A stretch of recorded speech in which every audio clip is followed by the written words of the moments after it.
Bonjour, bienvenue à Radio Barjo. Nous sommes donc aujourd'hui le jeudi 12 avril 2018. La météo est magnifique, ça change de ces derniers temps où il faisait un temps pourri, ça fait 2-3 jours qu'il fait un temps magnifique, tout le monde en est ravi. Donc l'animateur c'est moi-même Stéphane, le coordinateur est Pascal, le réalisateur technique est Ursula, le DJ son est Patrick Dessau. Et donc maintenant, je vais passer la parole à Pascal pour sa chronique poésie. À toi, Pascal. Merci Stéphane. Bienvenue aussi à vous tous, chers auditeurs et auditrices. Donc aujourd'hui, j'ai envie de vous lire un petit poème. On m'a lancé un défi au dernier atelier écriture là où je vais dans l'association de J'aime Aube, et c'est Babette qui me dit tiens, moi j'ai un thème qui me tient à cœur, c'est la fête foraine. Et donc ça m'a donné l'idée d'écrire un texte sur la fête foraine.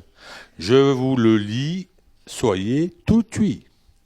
J'écris sur les tablettes de mon cœur le meilleur de la fête foraine, comme une chanson, comme un poème, emmené par la main et non sans peur vers les gigantesques manèges de mon enfance, dans lesquels je tourne avec effervescence. Tournicoti, tournicota, faisait le manège enchanté.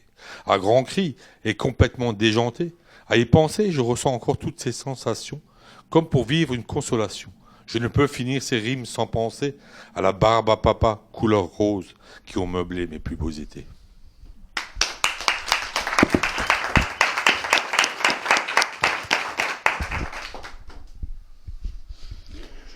Merci Pascal pour cette magnifique poésie. Nous allons maintenant passer notre première pause musicale. Donc la chanson c'est Jerry Lee Lewis avec Wyatt Lotta Shaking Going On. Enfin si.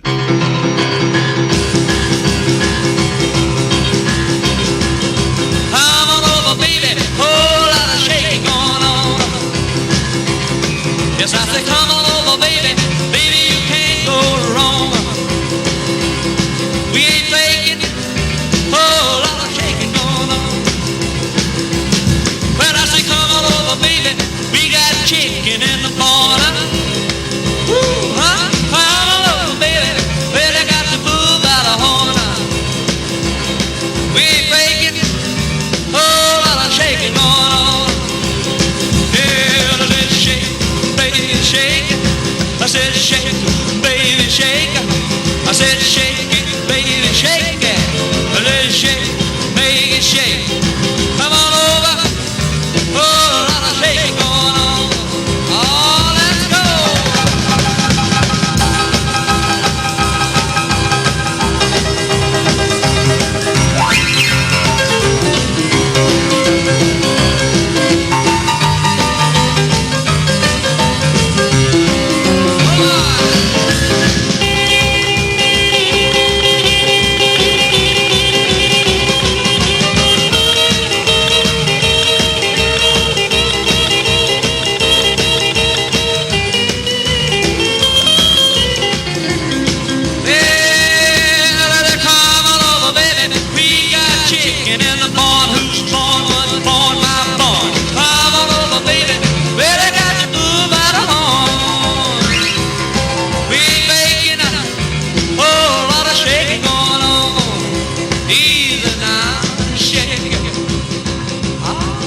Shake it, baby.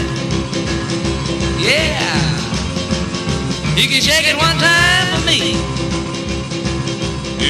Has to come over, baby. Oh, Lord, shake it going on. Now let's get real low one time now. Shake, baby, shake. All you gotta do, honey, is kind of stand in one spot. Wiggle around just a little bit. And that's when you got it. Yeah. Baby, oh, Lord, shake it going on. Now let's go one time. Shake it, baby, shake it. Shake it, baby, shake it. Ooh, shake it, baby.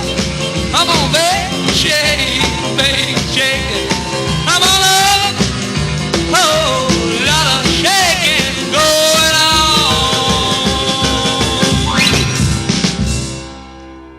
Le premier thème qui est le débriefing de la Semaine internationale sur la santé mentale 2018 Maintenant, je passe la parole aux invités, s'il y en a qui ont à témoigner. Donc oui, vous pouvez parler. Voilà, je vais présenter donc Ursula. Et voilà, merci beaucoup Stéphane. Et voilà, je voudrais en fait pouvoir profiter de cette émission et après de les émissions qu'on a fait sur la semaine de formation en santé mentale. Et parce que pour nous, c'était la première fois qu'on faisait intervenir des partenaires et des réseaux de la santé mentale à Strasbourg. Et c'était vraiment un moment super spécial, je trouve, parce que déjà, avec Pierre Bouquel, le 8 mars, on a réussi vraiment à que la radio, ça devient un moyen de diffusion des informations. Et donc, monsieur Pierre Bouquel, coordinateur du Conseil local de santé mentale, nous a fait confiance pour vraiment pouvoir diffuser les différents événements. Et pour nous, c'était aussi un moment assez enrichissant pour aborder les sujets de les semaines de formation en santé mentale, à quoi ça consiste, qu'est-ce que ça répercute. Et voilà, c'était un moment assez épanouissant. Et donc voilà, ça c'était une chose. Et après, pour le 29 mars, j'ai trouvé aussi que c'était aussi intéressant parce qu'on abordait notre radio comme un moyen de déstigmatisation. Et on abordait un sujet vraiment crucial. Donc du coup, c'était les préjugés et la méconnaissance vis-à-vis des maladies psychiques. Et voilà, je pense qu'à mon avis, avec les acteurs, on a réussi à pouvoir réfléchir avec eux et à pouvoir échanger aussi par rapport aux dispositifs existants. Et voilà, je pense que c'est un début d'un chemin. Et comme on dit, le chemin se fait en marchant. Merci Ursula pour ce témoignage. Maintenant, y a-t-il d'autres personnes qui souhaitent donner un avis ou témoigner? Donc, Patrick? J'ai appris beaucoup de choses à la santé mentale, donc ça me permet de connaître un peu plus les gens. Donc voilà, et aussi c'est la première année que je participe à la marche. Donc c'est une très bonne chose et donc je trouve que c'est vrai que notre Radio Barjo, c'est notre petit bébé. Voilà, c'est donc on est une équipe super. Faut dire que c'est pas facile d'être derrière un micro et faire l'animateur, c'est pas facile. Mais voilà, on est détendu, on est tous détendus et donc voilà, donc c'est une bonne chose qu'on a la Radio Barjo parce que ça nous permet de parler sur tous les sujets, sur la maladie mentale. Donc il y a beaucoup de témoignages, je vois qu'il y a beaucoup de monde autour de la table. Donc j'invite aux personnes si elles veulent prendre la parole. Merci Patrick. Y a-t-il une autre personne? Pascal? Oui, je rejoins Patrick dans ce qu'il a dit. On est content d'avoir cette radio. C'est un bébé, c'est même un bébé qui grandit et qui apprend à bien marcher. Il marche d'ailleurs pas mal. Moi, mon ressenti sur ces deux émissions...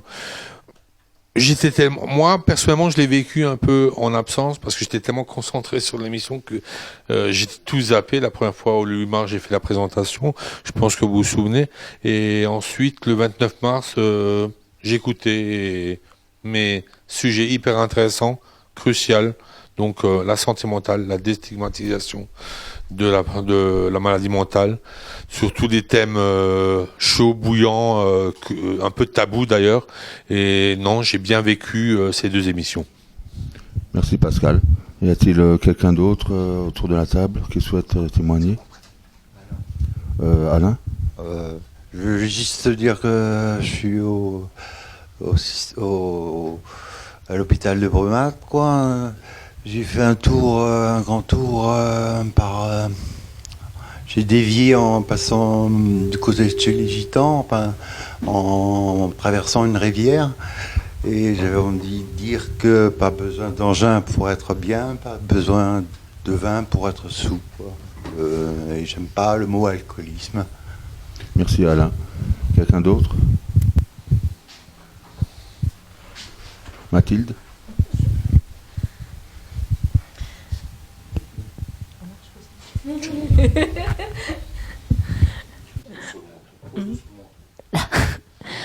Moi, j'ai juste participé à la marche, mais bon, c'était une première pour moi. Ça fait pas longtemps que je suis à Aube.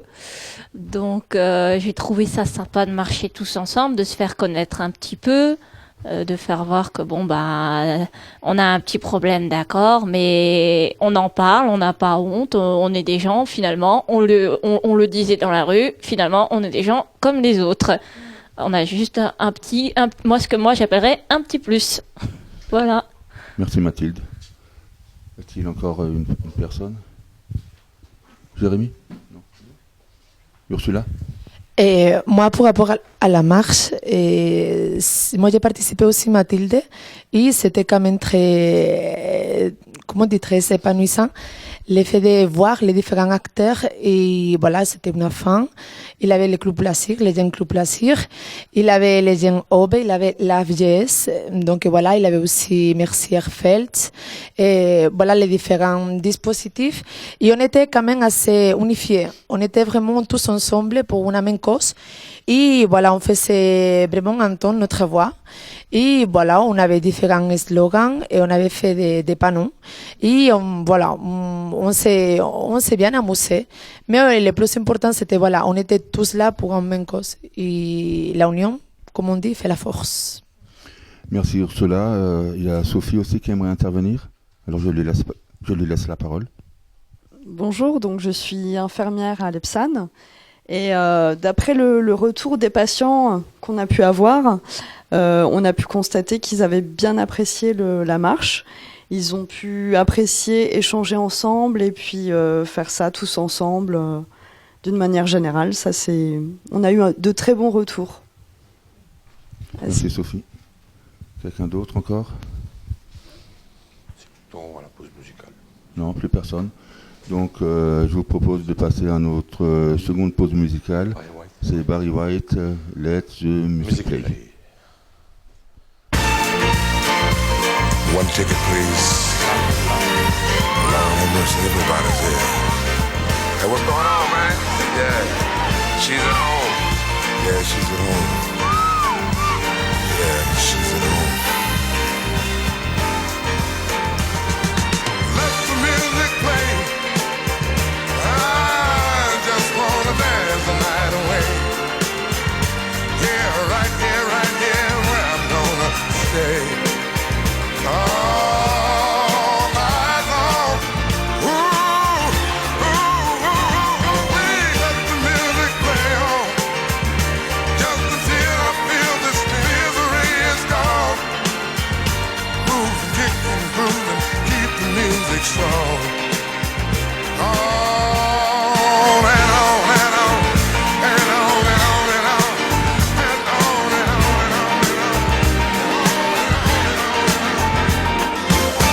I'm out here dancing and still I can't erase the things I feel.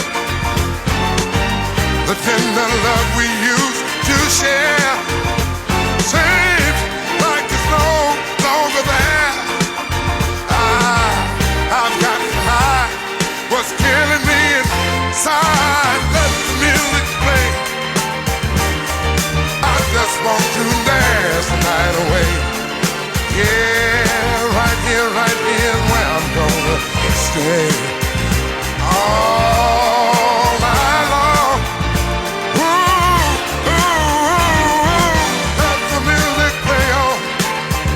Just until I feel this misery is gone. Moving, kicking, grooving, keep the music strong. Oh, let it play on and on. Let it play on and on and on and on and on and on and on. I think I'm gonna be alright if I can make it through the night. Oh Lord, I'll just pretend she's here with me. I close my eyes, her face I'll see.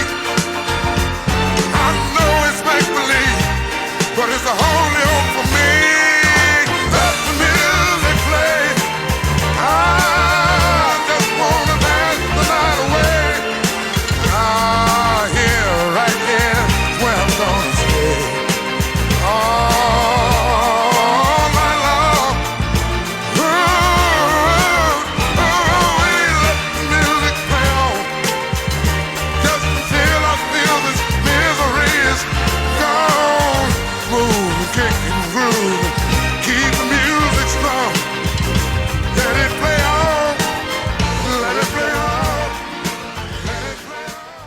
voilà, maintenant nous allons passer au prochain thème, qui est le thème du phénomène de société hyperactivisme, et je passe la parole à Pascal.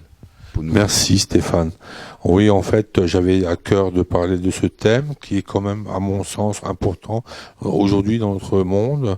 Et je me suis un petit peu frotté à écrire un petit article journalistique. Je me dis, je vais me faire plaisir, quoi.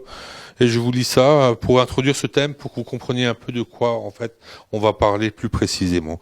L'hyperactivisme professionnel est une chose néfaste et provoque de graves malaises relationnels entre les humains dans le monde entier. Et cela est vraiment dommage pour l'homme. Surtout que l'hyperactivisme est devenu chose normale dans ces temps, soi-disant modernes. Se lèvera-t-il des hommes et des femmes pour enrayer ce processus destructeur à tous les niveaux, qui est lancé comme une locomotive à pleine vitesse et qui apparemment fonce tout droit dans le mur? Alors, si vous voulez réagir, la parole est à vous. Merci Pascal. Françoise? Oui, l'hyperactivisme, c'est le grand mal de notre société actuelle. Effectivement, avec les technologies modernes, les nouveaux rythmes de travail aujourd'hui, le manque de personnel, tout le monde est pris dans un, comment je vais dire ça, dans un cercle vicieux où on n'en sort pas. Et je crois qu'il n'y a même plus une seconde où on se laisse un moment pour réfléchir. Je pense que c'est un grand mal de notre société. Et ça touchera de plus en plus de monde, surtout les jeunes actuellement. Voilà. Merci Françoise. Quelqu'un d'autre? Jérémy? Ouais, salut. En fait, ce sujet il me parle bien parce que là, actuellement, tout de suite, je suis en train de faire deux choses à la fois, d'être avec vous et d'écrire un mail parce que j'ai beaucoup trop de boulot. Et non, mais c'est clair que c'est terrible. J'en parlais d'ailleurs une fois dans une autre émission pour dire que je trouvais que j'avais pas assez le temps de voir les copains pour simplement voir les copains et pas être là à leur proposer de participer à tel ou tel projet et tout ça. Et c'est vrai que ce soit de manière salariée ou bénévole ou quoi que ce soit, aujourd'hui on a tendance à attendre de toutes les personnes qu'elles soient effectivement proactives, qu'on soit qu'on refuse la flemme, quoi, la flemme, la fainéantise. Merci Jérémy. Patrick? Ouais, je disais que voilà, donc je pense que avec le progrès qu'il y a actuellement, c'est vrai que les gens ils ont plus le temps de prendre le temps d'écouter les personnes, de boire des amis, passer des soirées ensemble. C'est vrai qu'avec le progrès, il évolue beaucoup trop vite. Donc moi je débute dans l'ordinateur, donc je suis pas très spécialiste. Donc c'est vrai que moi je préfère dialoguer avec une personne en face que par internet. Et c'est vrai qu'il faut prendre son temps, faut prendre le temps de passer un bon moment avec les amis ou avec ses parents ou avec ses enfants. C'est vrai que quand on est en plein dans le travail, l'informatique ou autre chose, on est passionné par quelque chose, donc on ne trouve pas le temps. Et je trouve que c'est un peu dommage parce que il faut savoir prendre le temps de s'occuper de nous-mêmes et de s'occuper de nos amis. Voilà. Merci Patrick. Quelqu'un d'autre? Pascal. Donc je laisse la parole à Pascal. Oui, en fait, moi, je voudrais partager un témoignage par rapport à ce phénomène. Je veux dire, j'ai actuellement des amis qui me sont très chers. Et franchement, en fait, ils sont enseignants dans l'éducation nationale. Et je suis vraiment, et ils ont une vie de famille, mais je tiens beaucoup à eux. Et je suis vraiment obligé d'attendre leurs vacances scolaires pour pouvoir les voir, quoi. Donc c'est un peu frustrant. Ça se demandait vers où on va et où on peut poser la limite, quoi. Merci Pascal. Je crois que Mathilde avait quelque chose à dire aussi. Donc Mathilde. Bon, moi je fais partie de la génération qui a grandi littéralement biberonnée à l'informatique. Alors moi, je suis, on va dire, l'anti-exemple. J'aime prendre mon temps. Je préfère téléphoner, à la limite envoyer un SMS, mais avoir la voix de mon interlocuteur que d'être en permanence sur Internet. Voilà, moi les réseaux sociaux, c'est zéro, j'aime pas parce que j'aime prendre mon temps. J'ai trouvé une autre alternative parce que je suis quand même une jeune, je veux faire jeu en ligne, voilà. Je vois des gens que je verrai pas en vrai, mais à mon rythme, c'est plus sympa. Et en même temps, je fais des activités comme aujourd'hui la radio, voilà. Il faut un mélange des deux. Je trouve ça plus équilibré que d'être tout le temps sur l'ordi. Et comme je suis quand même une jeune, tout le temps dehors non plus. J'ai mélangé les deux. Enfin, j'essaye. Merci Mathilde. Donc Ursula peut témoigner. Donc quelqu'un d'autre. Evelyne. Donc je laisse la parole à Evelyne. Bonjour, alors moi, je voudrais juste témoigner que j'étais sur un travail à plein temps et effectivement, ça laisse très peu de temps pour voir ses amis, son compagnon, faire des choses pour soi et ça rend presque malade de travailler autant, surtout quand il y a du stress au travail.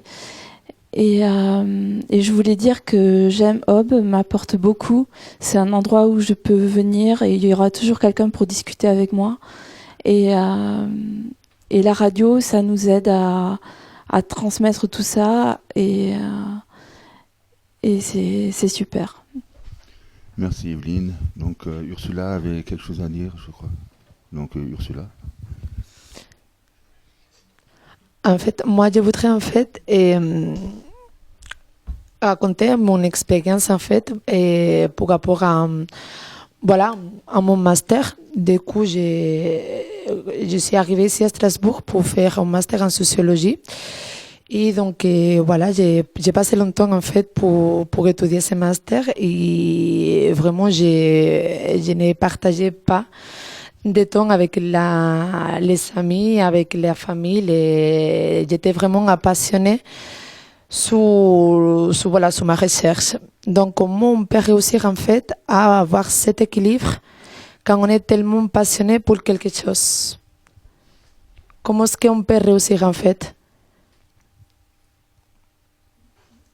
Quand on est passionné pour quelque chose et quand on s'investit énormément, comment on peut réussir à avoir cet équilibre? Parce que finalement, j'avoue qu'à la fin, j'en pouvais plus. J'en pouvais plus. Mais du coup, je me suis rendu compte, c'était pas trop tard parce que quand même, j'ai réussi à finir mon master. Mais au niveau de la santé, c'était compliqué. Heureusement que j'ai réussi à temps pour pouvoir déconnecter, pouvoir me rendre compte de cet équilibre mental que j'en avais besoin. Et finalement, je l'ai réussi. Donc, je pose cette question. Je laisse Jérémy répondre à cette question. Ouais, c'est sûr que, comme tu dis, quand on est passionné, c'est là que c'est le plus difficile de faire la distinction, parce que autant quand on est salarié à faire des trucs juste manuels et qu'on a un contrat à 35 heures par exemple, on fait de 35 heures et puis après c'est fini. Bon, c'est pas tout à fait vrai, hein. Ça fait quand même 2 siècles et demi qu'il y a des personnes qui ont quand même bien écrit sur l'aliénation par le travail, c'est-à-dire comment est-ce que notre manière de penser est modifiée par ces 35 heures par semaine ou 40 ou 60 selon les pays, mais clairement, comme tu dis, la passion, ça peut faire que on a d'autant plus tendance le soir, quand on est au lit par exemple, à repenser à tous les trucs, tous les projets qu'on a et tout ça, et en fait à pas trop endormir ou même faire des rêves. Ça, c'est vraiment le pire, je trouve. C'est trop bizarre quand on rêve du travail. C'est vraiment l'aliénation totale. Merci Jérémy. Donc je passe la parole à Evelyne. Moi, j'ai l'impression qu'on nous en demande trop, que ce soit dans les études ou au travail. J'avais l'impression que 3 jours de travail par semaine, c'était un grand maximum et que le reste du temps, il nous faudrait pour respirer, pour... Et oui, j'aimerais bien que tout le monde soit d'accord avec moi et que on n'ait que 3 jours de travail par semaine. Merci Evelyne. Quelqu'un d'autre encore? Harmonie. J'ai éclaté de rire parce que 3 jours de travail, il faudrait que ton père soit Bill Gates, hein, sérieusement. Merci Harmonie. Quelqu'un d'autre? Patrick? Voilà, moi, dans le temps, j'ai travaillé chez Croisier Europe, donc hôtellerie. Donc on travaillait pratiquement 7 jours sur 7, pratiquement. Donc c'est vrai que quand on vit sur un bateau, qu'on travaille au milieu de la restauration sur un bateau, on est coupé du monde, on est coupé de l'extérieur. Donc j'ai fait ça pendant 5 ans. J'ai perdu contact avec pas mal de gens. Et donc c'est très difficile de récupérer les contacts avec les personnes qu'on a perdues. Donc c'est vrai que le boulot, des fois, nous stresse énormément, qu'on a besoin de se défouler un petit peu, donc de sortir. Moi, je sortais avec mes collègues de travail de l'Alsace Croisière. On allait dans les restaurants, on buvait un verre, on discutait ensemble. Mais c'est vrai que on est coupé du monde parce qu'on n'a plus de contact envers notre famille que par le portable. Donc c'est vrai que dans le milieu du travail, que ce soit dans tous les domaines, c'est vrai qu'il y a beaucoup de stress et donc il faut évacuer ce stress et prendre le temps aussi de prendre une bonne respiration et s'occuper de nous et s'occuper de nos amis et nos enfants. Voilà. Merci Patrick, je vais passer la parole à Fouad. Oui, ben moi je vais dire en gros, en général, on stigmatise beaucoup les personnes qui ont des problèmes mentaux, surtout au niveau logement. C'est trop abusé. C'est trop abusé. Moi, j'ai vécu une expérience assez délicate. Bon, j'ai quitté la région de Strasbourg. Mais bon, c'est vrai que bon, j'ai eu une expérience dans ma vie. Je voulais quitter un peu la problématique, ça veut dire problématique, la vie sociale. C'est vrai que c'est un peu dur, surtout quand on vient surtout qu'on a construit, j'avais construit une famille, mais bon, c'est cassé. Mais bon, j'ai pas lâché le bras, j'ai commencé je me suis levé. Mais ce que je retrouve, c'est toujours, de toute façon, je pense qu'on vit toujours dans la même, les discours qu'on a aujourd'hui, on l'a depuis des années, on vit toujours dans la même répétition. On vit dans le, comment ça s'appelle, dans la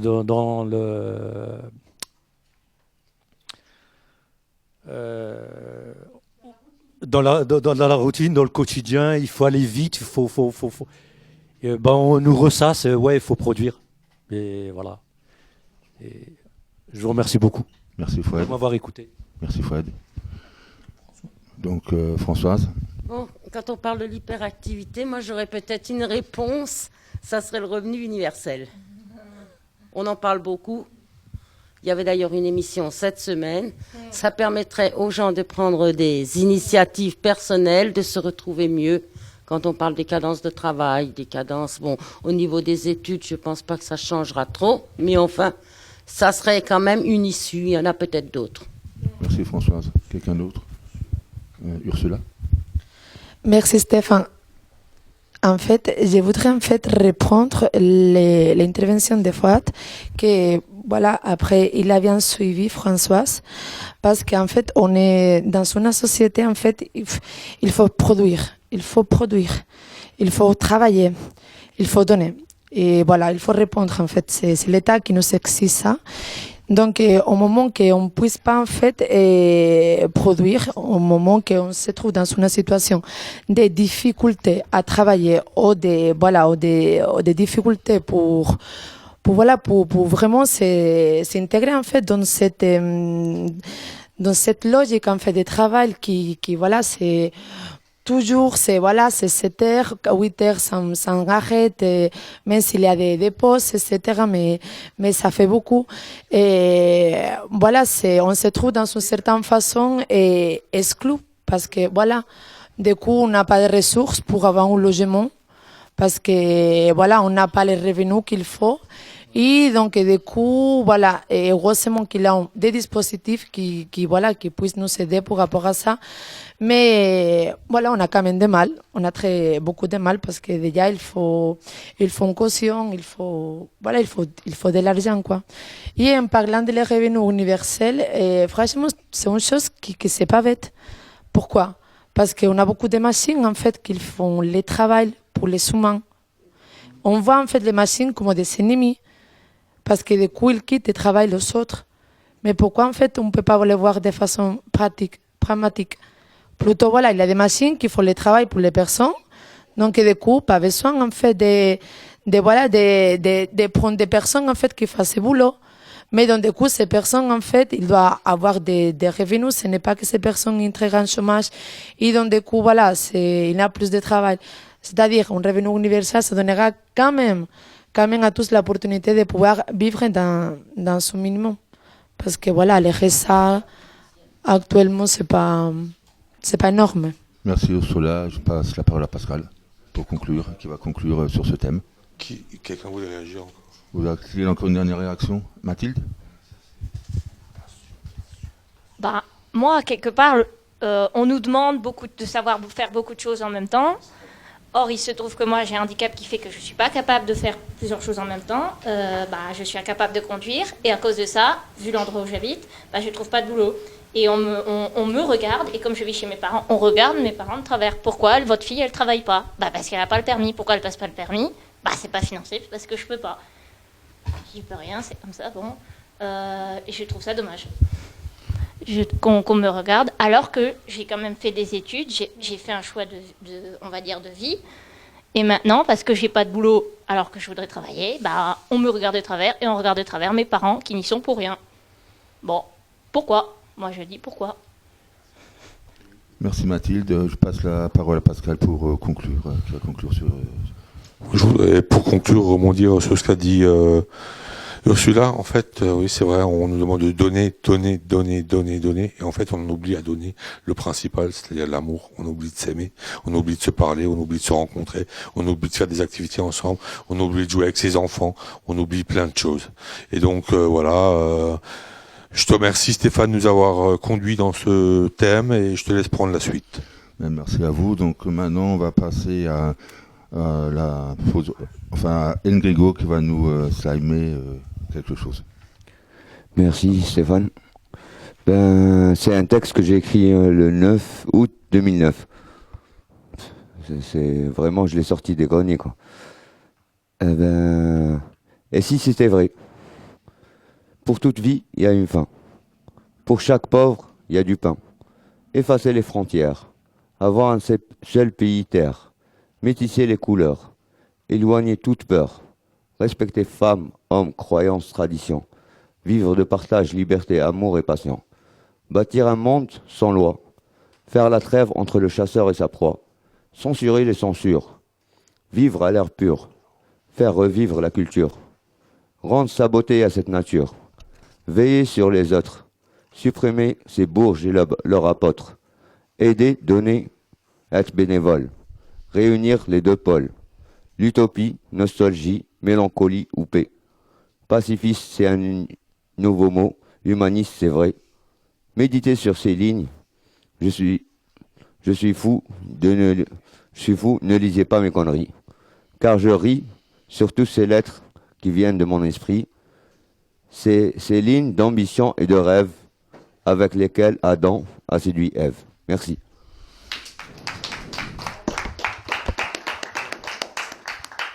J'ai une annonce juste à faire. J'ai des Schlop 43 à donner. Si quelqu'un il veut les prendre, je vais les ramener du bled. Merci Enrico pour ce magnifique texte et pour cette annonce pour les chaussures. Donc maintenant nous allons passer au prochain thème qui est les fêtes populaires et les moments de rencontre et d'échange. Oui.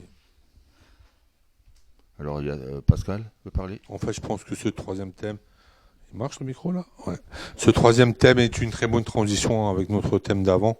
Donc comment justement briser l'hyperactivisme, justement par les fêtes populaires comme par exemple la fête de la musique, le 14 juillet, il y a plein d'événements où des occasions où on peut se croiser, se rencontrer, faire des choses ensemble. Si vous avez des expériences qui vous ont marqué à ce niveau-là, des fêtes populaires, musique, quelle qu'elle soit, entre familles ou avec des amis, n'hésitez pas à témoigner. Donc, Patrick? Moi, ce que j'aime bien, c'est la fête de la musique, parce que j'adore la musique. Donc, avec les amis, à une certaine époque, on allait souvent à la fête de la musique. Donc, on faisait le tour, il y avait un peu tout. Moi, j'aime bien le blues, j'aime le rock and roll. Donc, c'est une musique qui me passionne. Bon, c'est très rare que j'écoute de la musique classique, mais bon, des fois, ça nous détend. C'est vrai que c'est un moment en ville que les gens montrent leur talent musical et chant. Donc, c'est quelque chose de très important. On a même un chanteur ici présent, il s'appelle Nadir. Voilà. Donc, il chante très bien. Voilà, donc on envisage de faire une sortie avec Aube à la fête de la musique. Donc ceux-là qui sont partants de venir avec Ursula et notre nouveau animateur Thierry, voilà, qui n'est pas là. Donc on va faire une sortie ensemble, entre amis. Donc elle sera plus animatrice, elle sera une amie. Voilà, donc c'est un moment à partager ensemble et j'espère qu'il y aura un peu plus de monde. Voilà, merci. Merci Patrick. D'autres témoignages? Ursula? Et voilà, du coup, il faut prendre en compte que moi j'aime bien aussi de pouvoir partager ces moments avec vous, que c'est plutôt informel en fait, parce que voilà, moi je trouve que c'est dans l'informalité où il y a plus d'échanges, où il y a les choses plus intéressantes qui ressortent. Et voilà, toujours en se respectant, on est bien d'accord. Moi, je suis l'animatrice et voilà, il y a aussi les adhérentes. Mais moi, je pense que les choses qu'on fait à l'extérieur, c'est quand même très enrichissant. C'est un autre contexte. Voilà, c'est notre dynamique, c'est spontané. Et voilà, je trouve qu'ici à l'association, on a beaucoup de spontanéité, mais voilà, à l'extérieur, c'est un autre contexte. Voilà, c'est un moment jovial. Et du coup, voilà, on fait pas mal de sorties. Et déjà, en fait, avant de la fête de la musique, on a le 21 avril, la Feria de Sevilla. Voilà. Donc, pour ceux qui ne connaissent pas la Feria de Sevilla, c'est una maravilla. Ça veut dire c'est merveilleux. Alors, c'est une fête traditionnelle de chez moi. Et voilà, où il y a différents chapitres. Donc, les gens, ils se réunissent pour manger ensemble, pour danser. Et c'est un moment vraiment très convivial. Et donc, voilà, c'est très agréable. Cette année-là, je ne pourrais pas y aller.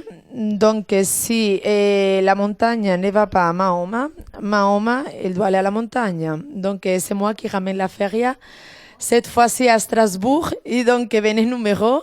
Le 21 avril, on va le faire avec Club Lasir. Et voilà, il y aura des tapas, de la belle musique, de très belles robes, de flamenca. Donc voilà, c'est ça. En parlant de les fêtes populaires, je pense que c'est important de pouvoir profiter et pouvoir s'enrichir dans ces moments-là et en collectif. Merci Ursula. Mathilde, donc je passe la parole. Alors moi, je sortais tout juste du lycée, donc j'avais 18 ans. On avait partagé une expérience très sympa. C'était la surveillante de l'internat qui avait eu l'idée d'organiser avec des correspondants de 2 autres pays un week-end d'une dizaine de jours sur ce lycée. On est restés tous ensemble. Et à la fin de ce séjour, c'était le 14 juillet. Donc on a participé, elle a eu l'idée de nous faire participer au défilé du 14 juillet dans la petite ville du lycée. C'était très sympa, on était tous ensemble et on a montré que nous aussi les jeunes, on se bougeait, on s'est animés, on a montré le lycée mais aussi nos correspondants, même s'ils ne parlaient pas français, voilà, c'était très sympa et on a animé un petit peu à notre façon pour dire les jeunes sont là. C'était sympa, c'est un très bon souvenir, ça reste longtemps. Et en plus, on a animé pour cette petite ville-là. On a dit, voilà, nous, on est là. Et on a réussi à amuser les gens qui étaient là, en plus de nos familles et de nos amis. Ça, c'était sympa. Merci Mathilde pour ce témoignage. Patrick? Voilà, donc moi j'ai participé à la sortie, on est allé au bowling, donc on a passé un très bon moment au bowling. Voilà, donc on a joué, bon moi j'ai pas fait beaucoup de strikes, mais bon, d'ailleurs Ursula, elle joue très bien au bowling. Bon, c'était un moment agréable. Après, on s'est promené dans le parc ou l'orangerie. On a vu nos frères, les singes. Donc voilà, donc on la famille de René.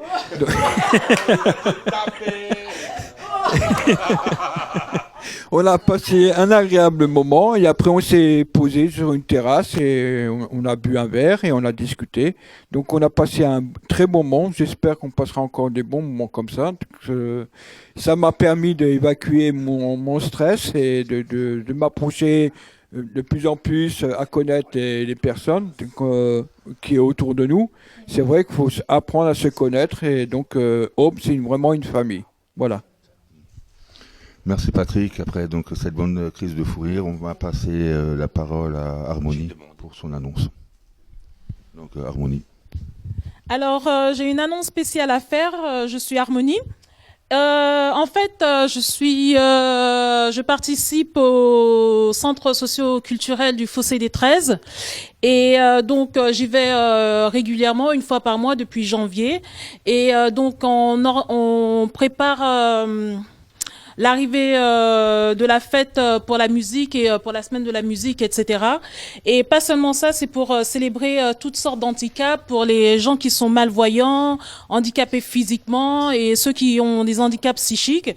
Donc j'y vais pour représenter nous-mêmes ceux qui ont des handicaps psychiques.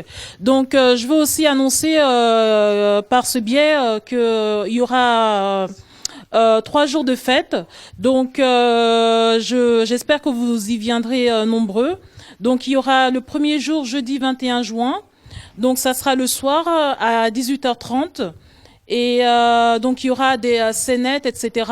Donc ça sera pour expliquer comment les gens peuvent percevoir les gens qui ont des handicaps, etc. Le samedi 23 juin, ça sera à 16h, il y aura des gâteaux, des crêpes, etc. etc. Et le lundi 25 juin, et c'est à 18h30. Donc merci. Merci Harmonie. Est-ce que c'est ouvert pour tous? Absolument, il y aura même des enfants, il y aura les mamans, les papas et donc j'espère que les gens qui sont ici à Aube viendront. Et si vous avez besoin de l'adresse, des numéros de téléphone, etc., venez me contacter. C'est au Fossé des 13. Et donc c'est vers les Halles. Et il y a le bus 4 qui s'arrête juste à côté, ou le 6, c'est à côté du palais de justice en fait. Voilà. Merci Harmonie. Donc maintenant, je remercie donc le coordinateur Pascal, le réalisateur technique Ursula, le DJ son Patrick et toutes les personnes et tous les invités qui étaient là cet après-midi. Et maintenant, je vous propose à la prochaine fois. Et je vous propose pour finir avec une dernière chanson qui est la Sevillanas Bailar. Merci à tous. A bailar, a bailar y a bailar, alegre sevillana, todo el mundo a bailar, a bailar, a bailar y a bailar. Ven conmigo a bailar, la feria se ilumina con tu belleza. Baila, bajo un manto de luces, tu gracia reluce, baila sevillana. La noche es tu pelo misterioso, velo de una raza antigua gitana. Baila, los duendes de la cava van en tu mirada, niña cordobesa.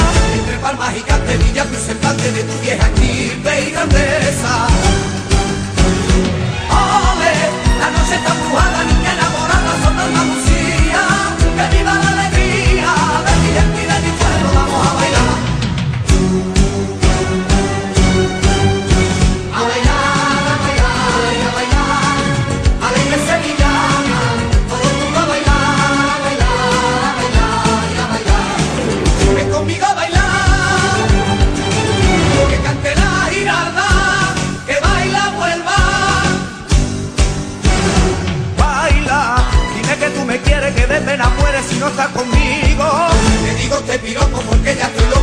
sueño siempre contigo. Baila, derrama tu salero por todo el albero de la feria mía. Y que digan tus manos a la gloria vamos llevando la gracia prendida. Ole, la noche está brujada, niña enamorada, sopa Andalucía. Que viva la alegría de mi gente y de mi pueblo, vamos a bailar. A bailar, a bailar, a bailar. Alegre sevillana, todo el mundo a bailar, a bailar, a bailar y a bailar. Ven conmigo a bailar. Vaya gracia en la rupa de tu montura. Al trote de unas altas jerezanas y guapas, gitanos y payos. Eres de la frontera, lleva por bandera que baile con arte el caballo. Baila, rejones de salero, lances de toreros, son de cascabeles. Cristales encendidos y el oro fundido donde el vino fino se bebe. Ole, la noche está empujada, niña enamorada, son de Andalucía. Que viva la alegría de mi gente y de mi pueblo, vamos a bailar. A bailar, a bailar, a bailar. Alegre sevillana, todo el mundo a bailar, a bailar, a bailar y a bailar. Ven conmigo a bailar. La feria se adormece, todo se apaga.